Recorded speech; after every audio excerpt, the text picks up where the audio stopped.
今までお前のイチゴだと思ってたのに。本当にお前その話するとただの殺し合いになるぞ。そうだな。オッキーのことちょっと羨ましいと思うこともあったよ。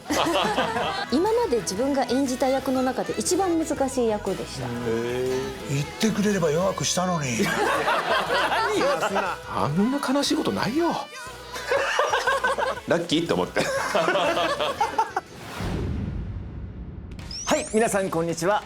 アニメブリーチで黒崎一護を演じております森田正和でございます。今年の7月にテレビアニメブリーチ千年決戦編最終クールになります家臣団が放送を控えております。皆さんきっとお待ちになっているかと思います。このついにクライマックスを迎えるテレビアニメブリーチをより楽しんでいただくために歴代シリーズの各編ごとに出演されたキャストの皆さんをお招きしまして、今だから話せるトークをお届けしたいと思います。前回第1回死神大後編を放送いたしましたけれども、いやものすごい反響で本当にありがとうございました。視聴者の皆さんみんな驚いたということなんですけど、僕たちキャスト陣もみんな一人一人で驚いたのがこの死神大後編のこの YouTube の番組でございました。で今回はですね、その死神大後編に続きましてソウルソサエティ編になります。早速今日のゲストの方お迎えしたいと思いますが、今日はですね相当冷圧の高いメンバーが来ておりますので、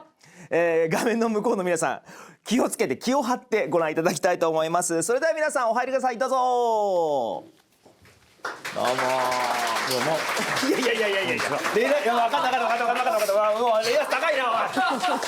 おいレイアスはなんだろうな、それなんだろうな。よろしくお願いします。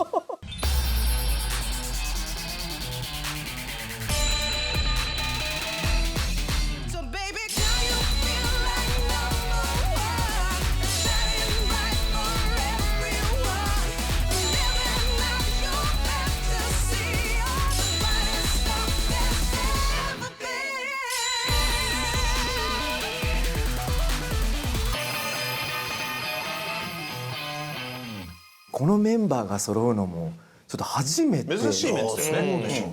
珍しいんですよ。誰か嫌だったんだねじゃあね。そんなことはないです。違います。揃えるのが難しいメンバーなんですよ。なるほど。皆さんちょっと忙しすぎるメンバーなんで。ということでございまして、まずはですねソウルソサエティ編というのはどういう編になっていたのか。死神大後編でイチゴがですね死神の力を得たわけですけども、そのイチゴに死神の力を譲渡したルキアが罪に問われまして、処刑のためにソウルソサエティに連行されてしまいました。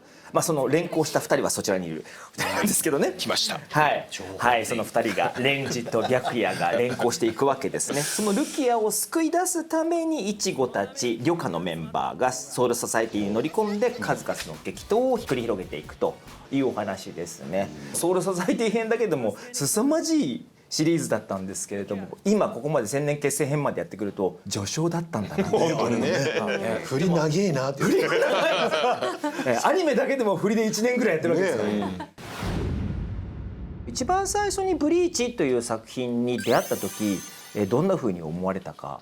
赤い人。はい、お願いします。すみません、今日靴しか赤くないんですけど。はい、すみません。全部赤ちゃったね。初めて触れたのはもちろんその週刊少年ジャンプ連載第1話から、僕リアルタイムでジャンプは小学生の頃から毎週欠かさず今日に至るまで読んでるんですけど、今日に至る。はい、少年漫画としての王道の王道ラインの作品が始まったという印象プラス、今までの王道作品と比べてそのポップでおしゃれなテイストっていうのがそう表現のテイストとして載ってるんだけど、やはりこう紫伯賞や残白刀やっていう和のテイストもありつつっていう、今までの王道チームと比べてこう新しい漫画が始まったなっていうのがまず第一印象でしたね、僕にとっては。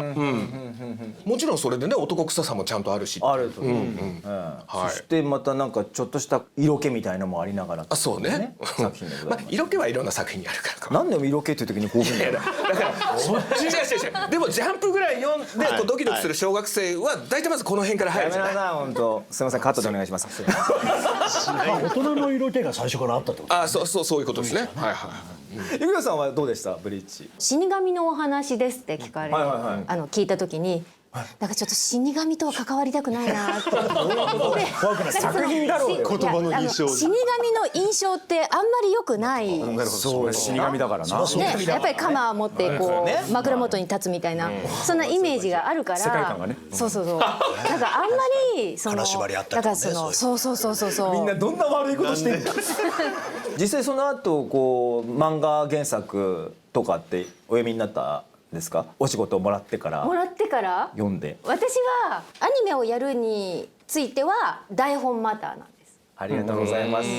その話後でもいいですか？あんまり深掘りしない嬉しそうだな。嬉しそうです。悪い顔してるよすごいこうぴょんと投げた餌にすぐに食いついてくれるや入れ食い状態。やめてよイケメンいや死神の顔してますよあいつやべえっすよ今鎌持ってますからねそう。ミキさんいかがでした？ブリーチという作品。いやまあ死神かっていうとかぶせていくでも言うてもジャンプは海賊だってさいるわけじゃん。そうですね。いろんな人いろんな人いますいるからさいっぱいいます。そういう意味で言ったらネガティブな要素ではないああなるほどなるほど。部分では、あるかなと。沖江さんいかがでした？ブリーチ。最初は守田君がね当時同じ事務所にはい入ったばっかりの頃にそうでしたね。重役取ったよみたいな感じの話を聞いて、でそうなんだって言ってたらなんか自分も決まってっていうことで、でそれも、同じ曜日の同じ時間に登場人物が多い作品をたくさん撮ってる時間帯だったじゃないですか。はい。だったから入れないかなと思ってたんだけど、まあ、自分出番がなくなった頃に入れたのでラッキーって思って臨めました。はい。スケジュールがこうまあそれもね大事だったからね。裏で被っちゃってるそうそうそうそう。深ぶりでしたよねましたからね。あの当時他の現場からいっぱいクレーム来ましたからね。みんなブリーチにいたんで、他の作品が作れないっていうクレームは事務所に聞かずに制作の方に聞けって話になったのそっちの方が早い立木さんはブリーチはどうでした？一番最初出会った時。もう今皆さんがおっしゃったようなことなんですけど、やっぱりいろいろジャンプしちゃいましたね。ジャンプしちゃいな。本当に言いたいこといっぱいありますよ。もうまずオーディションじゃなかった。俺はそれで最初の自分の役に対しての印象が、うわー今まで見たことない役だなっていうザラキっていうのをやってるんですけど、みんな知ってる。名前もいいなと思って、まあそこからですよね。あのビジュアル見た時どう思われました？いやもうやるがいありましたよ。もう最初から怖いじゃないですかもうザラキって。怖いの大好き。俺死神大好きだもん。むしろ死神やれって言われたらそれは喜んでって感じ。って感じでやります。死神に憧れた。死神は俺は憧れです。だってアニメの世界ですからね。まあそうですね。担当する役決まってからその台本をメインとして考えて役を構築していくのか原作を見ながら作っていくのか。僕はね白夜もそうなんですけど口数少ない役が多いのでどっか喋ってないかなっつってまずデカ賞を調べてこんなことこういうことを喋る人なんだってねまずそこを探していかなきゃ。絵が映ってるんだけど喋んない人が多い。確かにミキさんはすごく台本で構築していくのかなっていう風なイメージを勝手に持ってるんですけどどうですか？じゃあそれで早いな。いやでも原作も読める時と読めない時と作品によってもあったりするからタイミングね。そういう意味で言うとその役の履歴書的なものはちょっと履歴書伺ってで原作を追っかけられない時はもう台本でこっちで。なるほど。で結局原作からアニメにする時にアニメ用に駆られてるところも当然あったりとかするだろうからあんまりそこに原作に引っ張られすぎないようにはしようかなっていうふうには。当時その演出側と相談というかお話ししたことしてないしてない。いや基本的に OK が出たらそれが OK だと思っていてでそれに関してこれまでのその収録の経験とその台本を読んだ自分のその解釈とそれとバックボーンを想像していることを本番で出すっていう作業でそれで OK が出たらこれでよかったんだなって思う。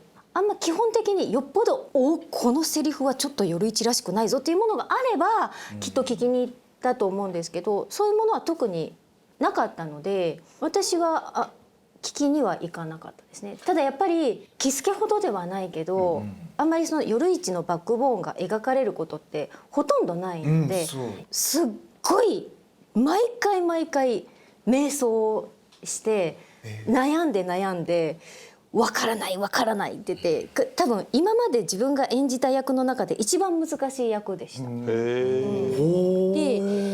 やっぱりいまだに悩んでる。あれでよかったのかなとか。オッケーもらったらオッケーって思ってけど終わってないんじゃん。引きずってるじゃん。そこから第二の物語がそれででももしかしたら他にやりようがあったのかなとかっていうのをいまだに思ってて、でもうそれこそそのソウルソサエティ編でもソイフォンとの戦いとかでああいう受け止め方でよかったのかなとか、やっぱいまだにあれが正解だったのかなとか、もっと他にやりようがあったのかなとか、なんか自問自答を繰り返してる。繰り返してます。何年前の話だよ。 22年前。でも分かるなそれも。なんかね。だからあの時にはもうあれしか出てこなかったけど、果たしてそれが正解だったのかとか。そうありますよね、そういうのね。スタジオ出た瞬間に降ってきたりするんだよな多分。そうあの時とかさ。そうなんですよ。立木さんいかがでした？いやもう俺はもう想像できるでしょう。だってもうあの役ですよ。だからこそ難しかったじゃないですか。いや自分自身は個人的にはあれは難しく捉えなかったんですよ。単純戦いが大好きヒーハーな役なんで結構もうね最初から飛ばしてましたね。だから考える俺は余裕がなかったっていうか、とにかくもう体力勝負やるかって、普通になんか落ち着いて喋るってことがほとんどなかったんでね。強いて言うならこの絵に負けないような感じのキャラクターボイスをでやらないとなっていう感じで思って、最初からそういう風にやってましたね。もう全開でパワーを。前回はだから結構イチゴと戦ってるとことか、もうああいう時は結構もう声もやっぱり潰れてましたね。潰れてたけど潰れたように聞こえない声なんで、そこは幸いそこも幸いして。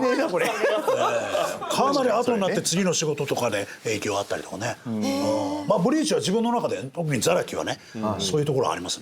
今ほらゲームとかもいっぱい出てるじゃないですか。ゲームのもう収録多分俺の中でナンバーワンですね。大変さが。ブリーチしかもバトルゲームいくつもね結構あったからね。技言うから他のジャンプアニメとかでねもうちょっと悪い感じのやつありますけど、その日じゃないですね。ザラキは自分自身はだからこそ余計に好きなんですよ。ザラキっていう今までない本当他にどこにもないみたいな個人的なこと。唯一無二ですもんね。唯一無二の。金ちゃんはどうでしたか？自分的には割と歩み寄りやすかったキャラクターっていう部分はあって、で原作準拠台本準拠の方の話でいくと、やっぱりアニメ化するしないとか云々の前に普通に読者として読んじゃってたから、そういうのってやっぱり原作ものについてはついて回るから、やっぱり知識としてもう知っちゃってるっていう部分で、あとレンジってやっぱり他のキャラクターと違ってある程度成長段階にあるポジションではあったから、結構ソウルソサエティ編の初期の段階あたりから割とバックボーンを結構描いていただいてたキャラクターだったので、もうルキアとの関係も含めて、だからすごく収録の時系列とともにキャラクターと一緒に成長しながら育っていくような時間過ごせたんで、すごくなんか僕の中ではさほど苦しまず後ろともそんなせめぎ合いなくみたいなところでやらせてもらったっていう記憶が、でもそういう中からレンジもどんどん変遷を経ていって、一番最初は初めて1号がライバルみたいな感じの登場だったんですか？あの登場からルキアのこともあり、イチゴとどんどん魂が近づいていくあの流れって、僕の中では子供の頃から読んでた少年漫画の王道の流れというか、なのですごく楽しかったし、ワクワクしちゃう。そうなんです。であとこれ仲良くなりすぎて味方になりすぎるときっと弱くなるっていうその怖さとあるじゃないですか。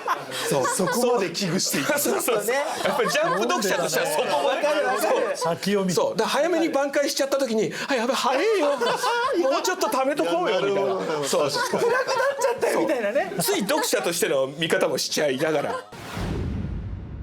ここにですね台本が役者大好き箱馬、上に載っけてみました。こうなっております、もちろんこれ縦書きの台本になるんですけれども、ブリーチはこういうふうに横に文字がおしゃれでしたね。タイトルもタイトルもおしゃれでしたね。この時はまだグレーの台本、はい。ああ途中から。はい、で途中から今度オレンジ色になるほどね。いちごから2年目はい、一応からなって、なるほど。はい、さあこのソウルソサイティ編についてお話を伺っていきたいと思いますが、原作読んでる時ってやっぱり勝手に脳みその中で勝手な声作ってません？あ、それはありますね。最初はね、僕はイチゴをやる上では一番最初に読んだイチゴのジャンプで読んだ時の声は僕の声じゃないんですよ、全く。あ、そう。で誰がっていう声じゃないんですけど、自分の中で想像してるイチゴの声っていうのが今でもあるんですけど、じゃあそれぜひ今。できませんよだからそれをなんとか出そうと思って一生懸命その理想に近づけようと思ったんですけど、声は出ないっていう。俺だけが思ってる黒崎いちごってあって、俺は今までお前のイチゴだと思ってたのに、なんで違ったのか。ここに来て裏切られたぞ。今みんなそう思った。今のなしで。そうなの？ミキさん、改めて言うと浦原さんは12番隊の隊長でございまして、技術開発局初代初代局長で、ソウルソサイティの最後の方でこう宝玉の制作者だということも分かったりとか、さまざまなところで浦原さんの影がですね見え隠れするわけですよ。本当に申し訳ない。謝っちゃったいろんなところに種をまいて。そうまさか浦原がこういう人間だったということは当然ご存知はなかったと思うんですよね。原作もまだ終わってない状態だったんで、あの頃って何かしら感じていたことあったんですか？浦原ちょっとなんか裏があるな、名前が浦原だけに裏原な部分があるのかな。言うてもはいなんかあるらしいっていう話は最後までじゃないよ当然じゃないけど伺ってはいた上での、そういうキャラクターをこう構築されていく中で、残しておくわけですか、その部分っていうのが。どうでしょうか皆さん。そこが不思議なんですよ。なんかあるんだろうなは、流れを追ってみてくださってればそういうふうになっていくんで、なんかね原作読んだ時にああいうふうに彼が喋ってたの頭の中で、彼の喋りであれば全然いいんじゃないかなっていう感じ。多分ミキさんのミキさん前とするお芝居が人をこう手のひらの上で泳がせるような感じのお芝居がきっとお上手なパターンだと思うので泳がせるのが得意。そうそう踊らされてもいっかみたいな感じのところに持ってってもらえるところがキスケとマッチしてるのかなって嬉しい。私は。この後時間ある。何急にナンパ始まったんですよ。 20数年越しにまだもうちょっと続きますからすいません、お待ちください。浦原さんというと夜市さん名タッグというか2人で出てくるわけですけど、その関係で夜市さんは夜市さんでまたこれがすごいんですよ。四大貴族の一つ、司法院系初の女性当主、2番隊隊長、隠密機動総司令官および同第一分隊警軍総括軍団長というものすごい長い肩書きなんですよ。活字で見たいんですよ。活字なんですよ。隠密機動だもんね。隠密機動すごい。でその2人がソウルソサイティに反旗を翻して僕たち漁家に力を貸してくれると。このお二人の関係ってやっぱり物語の中で感じるものとかはあったんですか？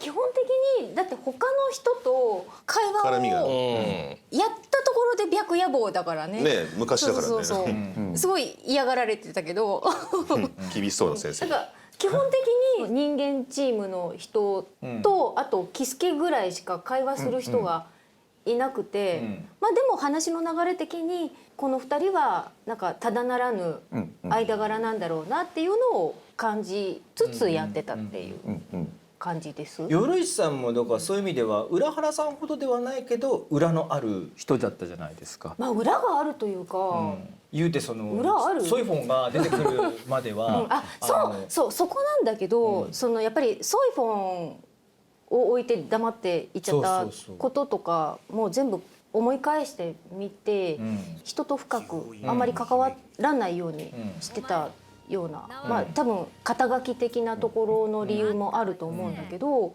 ソイフォンがものすごいまっすぐに追いかけてくるから、それをどうやってさりげなくかわしていけばいいのかっていうのはすごい考えはしましたよ。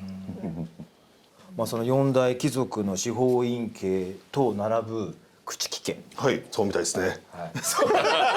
人事だな。そうなんですよ。全般ずっと登場すれば喋るっていうタイプの人じゃなかったので、まあ喋る時に何を思ってるか何を考えてるかっていうのが、まあちょっとずつ見えてくるっていうのがね。セリフ短いですもんね。セリフ短いからいセリフつも短い大変だなと思ってました。セリフ短いコンパクトってこと？違う、一言で全て表さなきゃいけないから、意外とそういうやつの方が難しいです。難しいよね。まあそういうイメージではやってますけども、だから急に長い説明的なセリフをそんなスピードで喋れるのみたいな感じのことが大変だった。悲惨とのお話ですね。そこの部分からだんだんに白夜ってちょっとねそのまあ死神だけど人間らしいというか、そういう人情というかそういう部分も併せ持った人だったんだなっていうのがやっと見えてきて、あそこが一番白夜の心のうねりとしてはすごくダイナミズムがあって大きかったなという印象を受けるんですけれど、残忍な部分も見えてるけど実はその魂の部分ではちゃんと愛するものへの気持ちを持ってるし、っていうところは、まあ、考えてやってたろうねきっとね。まあまあだいぶ前ですからね。やってたろうね。白夜は頭のいい人ですからね。そういう上司を持ったレンジ君ですけど、はい。隊長として上司としてこう一緒になる前にまずそのルキアがこう引き取られていくっていうくだりの中でのその初の開口があるわけですよ、やっぱり白夜とは。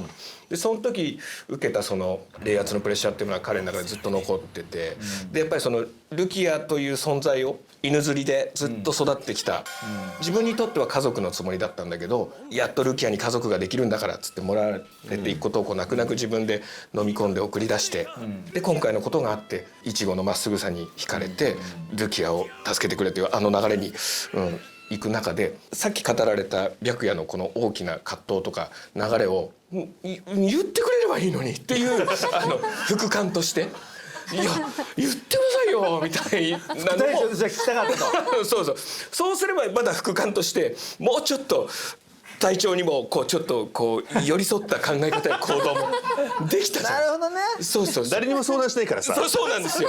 うちの隊長本当もうね一番横にいる僕にも言ってくんないんですよ。もしくはさ言えない何かがあったんだ。含みが言わせない何かがあったりとかちょっともう一つなんだよな。いまいちなんだよな。そうか、それゆえに一番最初が「朽木ルキア見つけた」って悪い感じになる。まあね。あれもし聞いてれば「隊長いました妹さん」そうなんだよね。なんとかうまいこと絶対やりましょうよ。それお前できないから。そうですね。レンジはそういう器用なことはできませんから。なるほど。もうその中もう元の上司である。はい、元の上司。わかりやすかったです。こっちの隊の方が。最初から最後まで分かりやすいですからね。まだ最後じゃないですけど、一番最初のその風貌、ツンツン頭ツンツン頭のでね鈴がついてて、すごいファンキーといういやか。そういうところも非常にシンパシー感じましたよね。シンパシー感じますやる上で。いやいや俺ああいうもう何回も言いますけど大好きなんですよ。その中でついにイチゴとザラキが戦うんですけど、あそこの戦いっていうのはいかがでした？主人公とやっぱり相対するっていうのはね、やっぱりこれはもうやっぱりキャラクター冥利につきますよね。だからあそこは多分ソウルソサエティの中では一番力入りましたね。僕はあの時は怖くてしょうがなかったんですよね。思い出してきた。そんな感じあったね。なんかね怖かったです。あの時ほとんど2人で撮りませんでした？そうです。マンツーマンで授業受けてるみたいな。原作読んでるから先知ってるじゃないですか。そうかこの後ザラキとやるんだが怖くてしょうがなくて、もうやる前からずっと立木さんと戦うんだっていうのがめっちゃ怖くて、当日はかなり緊張して。言ってくれれば弱くしたのに。何よ。言えない何かがあったんだ。言えない何かがあった。ブリーチ言えない何かしかねえんだ。白夜ともイチゴは戦って、そこで初めての挽回ということで、イチゴ対白夜戦、これソウルソサエティのクライマックスになってくるわけですけど、一護と白夜って本当に真逆のキャラクター性だったのあれこそ真逆で、だねそこでどういうふうにぶつかっていくかは本当に怖かった立木さんとは全然キャラクターのね雰囲気も違うけど、でも俺もやっぱり負けないっていうふうに思ってやってたから、まあ、作品の中で「ソウル最低編」の中でも白夜とザラキがまあ多少話すシーンがあったりして、なんか水と油のような感じですね。マジ嫌なよね。ある全然。ここまで聞いてると僕とやった時は全然怖くなかったんですよ何も感じなかった、来た。俺いやは何も感じなかったわけじゃないおかしいな、よ。何か感じてた。タイプ似てるとやりやすいよね。まあそれはまあそこはね確かにそうなんだよね。レンジとの演技の中で好きだったらやっぱし魂入りだという。そうね、あそこのユニゾンですよね。あそこのユニゾン。ただ俺の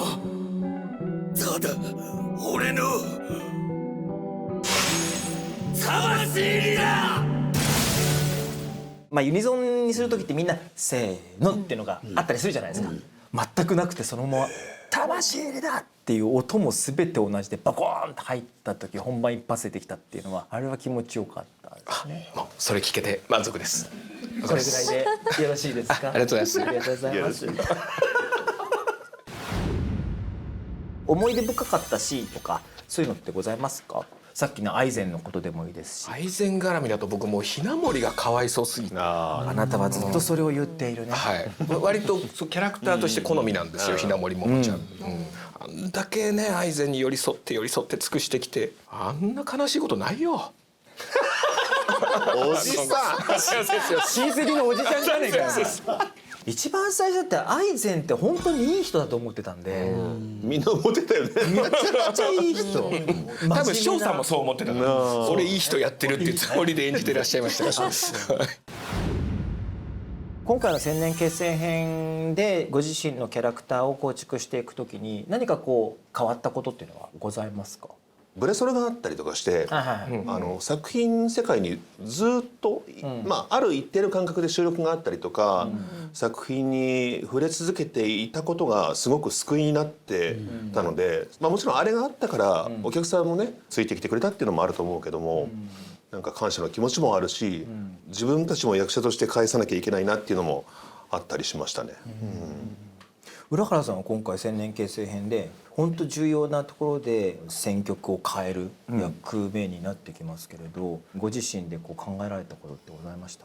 みんなそうなんだけど、置かれてる状況が変わってきてるじゃん、だからそこの緊張感みたいなのはベースにないよりは、中身は一緒なんだけど、緊張感の密度は外圧みたいなもの、でそれによって出るものに少し足されていくみたいな。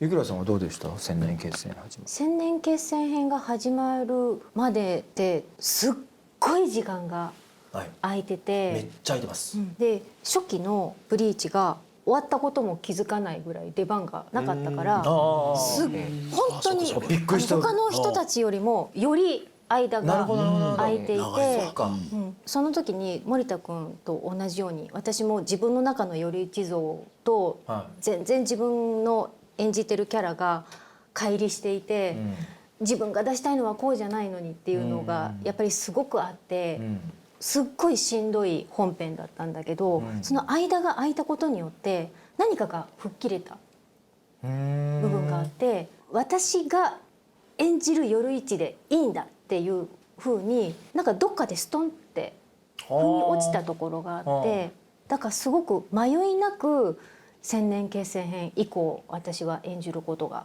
できた。じゃあスタジオ出てからもしまったはなくなった。でもそれはあるけどそれはやっぱり迷いなくやったけど、もしかしたらなんか別の正解があったのかもしれないっていうのはやっぱり役者の欲としてねそれはあるでしょう、それはね。立木さんはいかがでしょう。今回この千年決戦編でもザラキケンバチってものすごいお話になってるじゃないですか。ソウルソサエティの時になかったザラキのことだけで言えば、ちょっと弱い部分っていうかなんかね、心の金銭の部分を吐露することとかをなんか出してた、それがすごくストーリーとしても魅力的だなと思いましたね。ザラキが今回その対初代ケンパチである宇野原さんと戦う時に、ザラキケンパチの人間臭さの元となるような悲しみだったりとか、愛憎を渦巻くその部分が出てきたなと。初めてね、なんかそういうのだからあの戦いものすごかったと思う。いやあれはね、2週にわたってねやりましたけどね。怖かったですね。あれはね、自分の中のブリーチ史の中で言えばケンパチ対ケンパチの戦いが残ってますね、すごくね。頼む、死ぬな、お願いだ、死ぬな。でそれを超えてからのグレミ戦はそうです。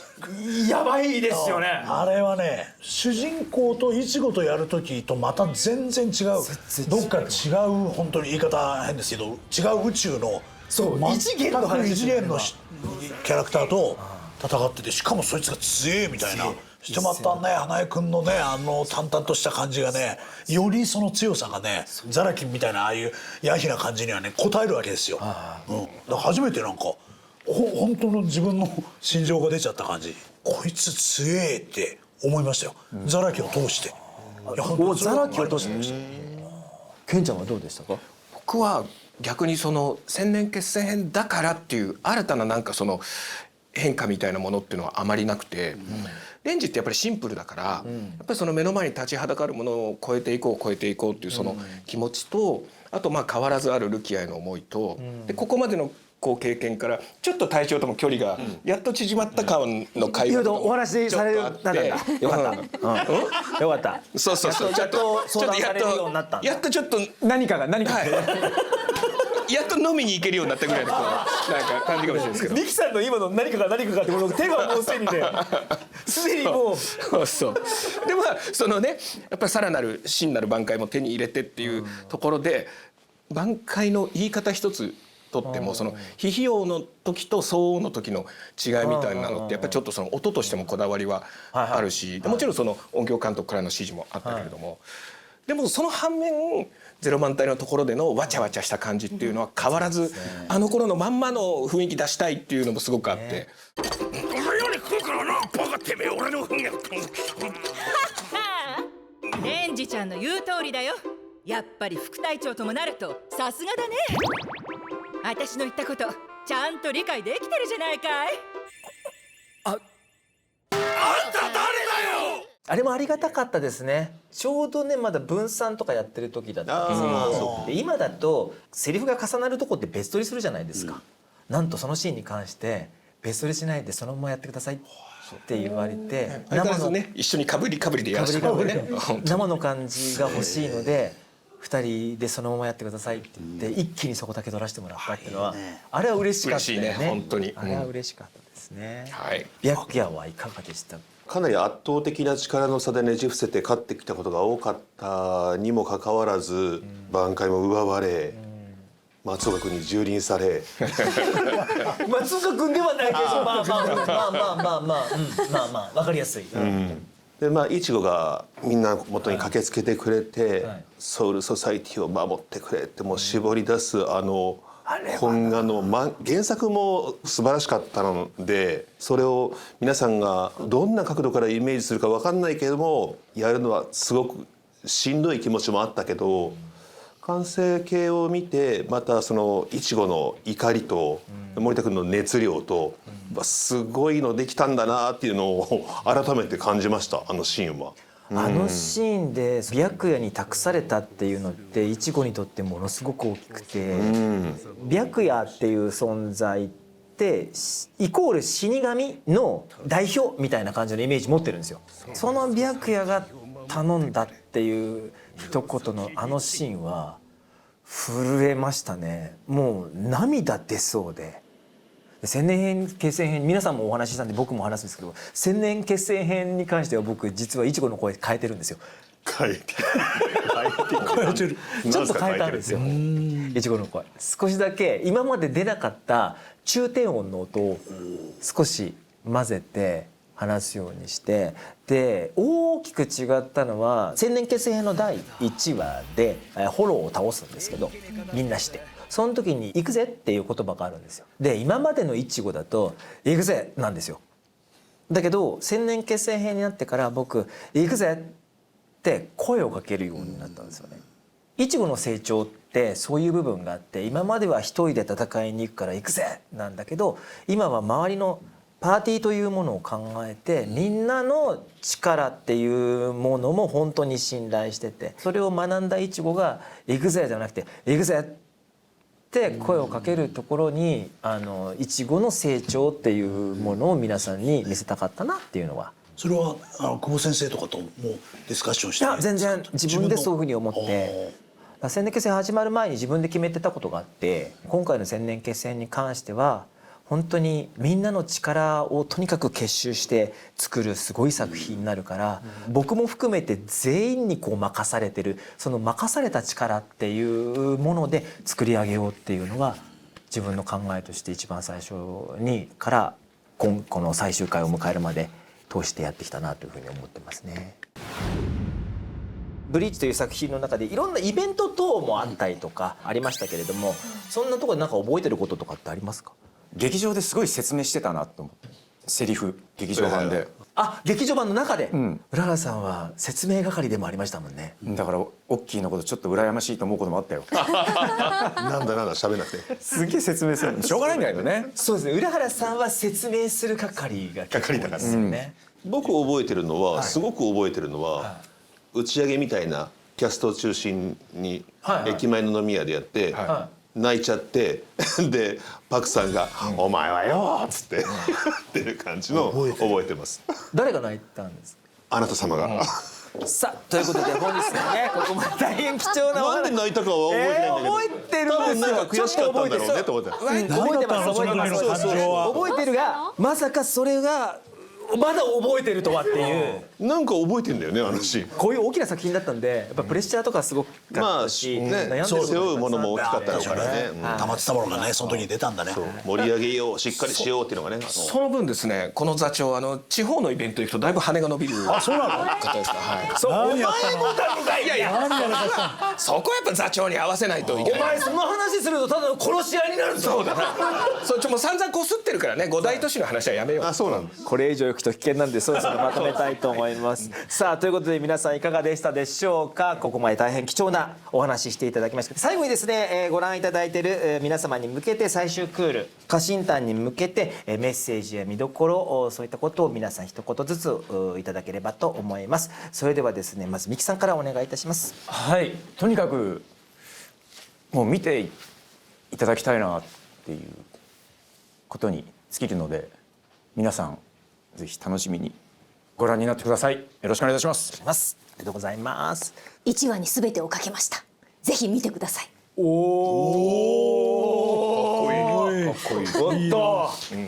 んな古くからそして今に至るもので変わらずに、むしろ作品としてのテンションが上がってるぐらいの作品ってなかなかないと思うんですよね。それをやっぱりずっとめでてくれてる愛してくれてるブリーチファンの人たちは本当に素晴らしい方だなと思うし、だからこそ余計に今のブリーチが本当に自分自身も個人的に大事なんで、もう千年決戦編なんてもう全部撮ってるぐらいで台本を読み返したりもするぐらいなんですけど、だからこの先もだからもう絶対家臣団もね、もう本当に間違いなくさらにヒートアップしていくと思うんで、ぜひ楽しみにしてもらいたいなと思います。これからもブリーチをよろしくお願いします。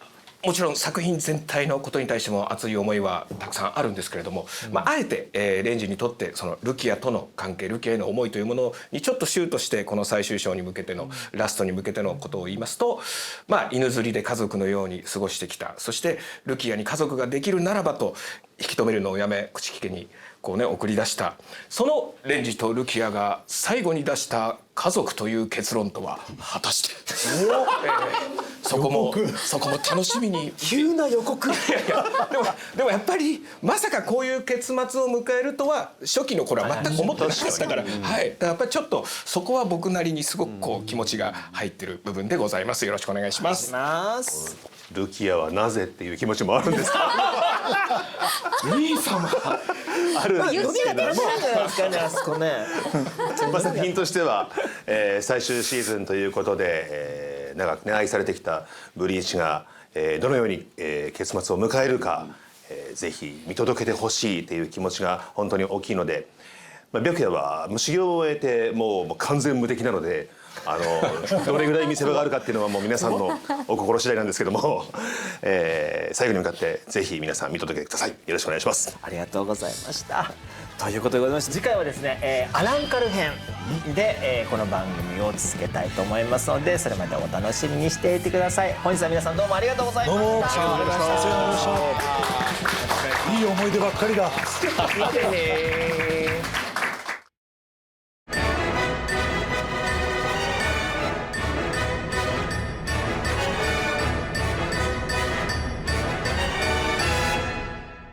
さあ戦おうか一号。